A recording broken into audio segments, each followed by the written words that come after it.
People, welcome again, welcome again. Welcome to The Reasoning. Andy Livingston again, and we're here to talk about a serious topic that will affect Jamaica. How will it affect us? Will depend on how we deal with the question at hand, and whether, as a Caribbean bloc, us banding together will bring relief against actions externally that may be leveled against us. What am I talking about? And pull up a chair now. Yeah, man, make we sit down and reason a little bit. See? What am I talking about? America is again flexing its muscles and making demands of this region at this time as to how we are to treat with Cuba. Now, there are some fundamental things to be considered when we treat with Cuba. And I was listening to an old clip from our what should I say, what they had called the maximum leader in the days, Michael Manley. And it led me to want to share an opinion on this subject. But there are some things that I've been noticing that this government seem to be taking the diplomatic position and not wanting to commit to an actual position. So it's all about some florid diplomatic language that can see them now opting to swing one way or the other as is expedient. I've been saying from the other day, I've been noticing, when I talk to my comrade brethren, see, them always say the PNP is built on a set of foundational principles. Yes, and I have always argued that the PNP now that we see have strayed from those principles and are basically acting as a capitalist group, more resembling the JLP than they would want to admit. But I have to consider, and I've been saying this, that what I'm finding is that if the PNP is grounded on foundational principles, the JLP has always taken the path of the expedient. What suits us at this time to navigate a particular situation. No, that is good. When you're leading a country and you're considering that, boy, you're not thinking for yourself and your household. You're thinking for a whole nation of, let us say, 3 million plus however much we have in the diaspora, right? And you have to consider the position you take as it bears on the lives of all those others. The truth, though, is that if you're not built on principle, then you're floundering in the wind. Yes? And while it may seem expedient to do certain things and benefit, what you are oftentimes benefiting from is the pain of others. And so, it is best as a government, as a party, to be grounded in some set of principles. Yes? Cuba has always been a kind of a troubled subject. But we have to consider, there are some things we have to consider. The Cuban Revolution happened out of a need to rid corruption out of a country. Yes? And we have seen where Cuba has taken those principles and Cuba has lent its support to countries as far out as Angola, supporting the MPLA to get out the Portuguese and for them strong hand on Angola. Again, we see Cuba being instrumental in helping the ANC, and well, the Zulu movement was kind of not too much involved with Cuba, but to help the ANC rid South Africa of the apartheid system. You know, Cuba has always lent a hand to its neighbors here in the Caribbean. From Iban, me know me see Cuban doctors at Jamaica. Yes, we can remember also the Jose Marti institution that Cuba sponsored in Jamaica, even out of a situation where there's an embargo that is preventing their own development.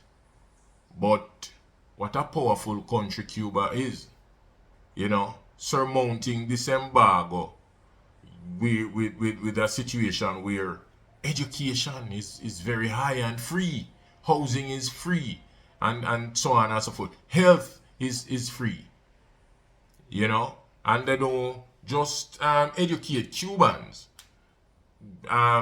Neighbors who want to send students into Cuba to study, it is also, my understanding, free. And so that has to count for something. That has to count for a whole heap for a little nation. You know? But let us listen a bit to the past leader. We start from certain positions of principle. One, Cuba is our nearest neighbor. Two, Cuba is a member of the third world like us. Three, Cuba fights at our side for changes in the world economic system. Four, we find Cuba the most principled country to deal with. They operate on a basis of respect for sovereignty and non-interference in other people's internal affairs. They have an internationalist policy that if you say to them, come and be my friend, we think you have certain skills that are interesting.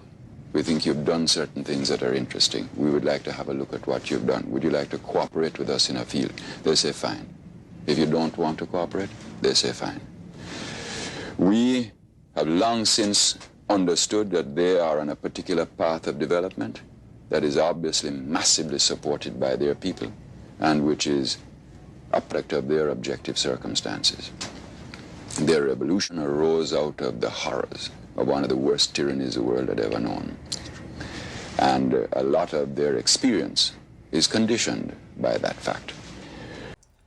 So, you know, again, we see where what happened was that in the 70s, Jamaica had been going through some economic hardships brought on by an oil crisis, and our more powerful neighbors was not lending a hand, and so we flirted with a relationship with our closest neighbors, Cuba, and we were vilified for it, the government at the time, because Cuba had become persona, well, it's not person, but not a country that the US wanted to do business with, declared quote unquote an enemy, because they had aligned themselves with the USSR at the time. But this alignment came with the USSR while Cuba was a part of World War II fighting with the Allies. And the Allies had included at the time the USSR, England, and the very US. It was in the Cold War now, the struggle between the USSR and the United States for world leadership, that we see the the divergent views taken, and companies parted between the USSR and Cuba and America, and Cuba being aligned with the USSR came under pressure for that. Could listen some more to Michael Manley. We are a totally different thing. We had a different kind of society, different traditions. We had a functioning plural democracy.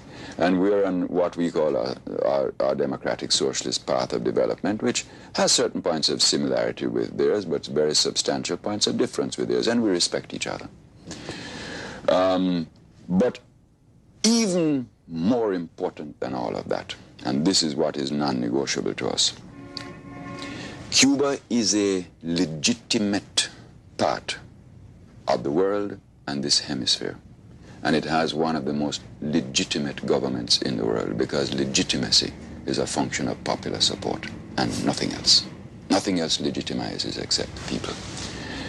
And no country, in our view, no country has the right to impose sanctions upon Cuba or any other country that has legitimacy. To us, therefore, it is non-negotiable that Cuba must be accepted as a full, free, and untrammeled member of the world community and the hemispheric community. And if that is not so, we can't make it so. I don't say this in arrogance. I'm talking about what we stand for, not what we can make happen. But what we stand for, we will not move over, and we'll pay any price for. And, you know, looking at it from a practical point of view, you could say this. If you can do that to Cuba because somebody doesn't like the Cuban Revolution, then how do I know that you don't do that to me tomorrow? Because you don't like something that I do. Would you say then that this is a reason why you are dissatisfied with the absence of sanctions against South Africa while there are sanctions against Cuba? It does not. Well, I'm not an easy person to embitter.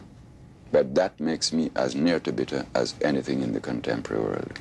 It's something that I said in Maputo, actually, at a conference to which I was invited this year, that it really is a tragic commentary on human values in the world, that there are still sanctions against this really very brave and brilliant social and human experiment which is taking place in Cuba. Even if you don't agree with the methodology, it's a remarkable experiment. And you can leave sanctions against that country and apply not one sanction. Well, they're now talking about an arms embargo, but not one economic sanction against the ultimate leper of the international community, South Africa. So, there you have it. What are we to do now? What is our government going to do? Are we going to take the principled path, principled position taken by like Barbados with a Mia Mottley, a woman who seemed to have more balls, and I said it here before, than our leadership? And again, you know, leadership styles are different and things. But can we at one time see this government stand on principle and take a strong stand? The people will stand up behind you, because the people have principles. The people know where rubbish are going and where they should stand, where we should stand. But no, we seem to, under this government, always be trying to play both sides, be trying to walk between the raindrops and don't get wet. You know? Would the people not bear a bit of strain for standing on principle? We are black people around here, so you know. This is the truth. We are black people around here, so. And Cuba fight for black people. Over the years.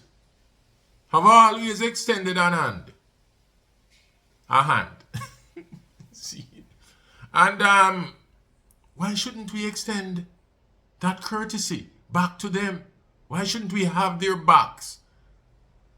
especially when they have not done wrong. We see where this embargo come from the 60s, you know. Why?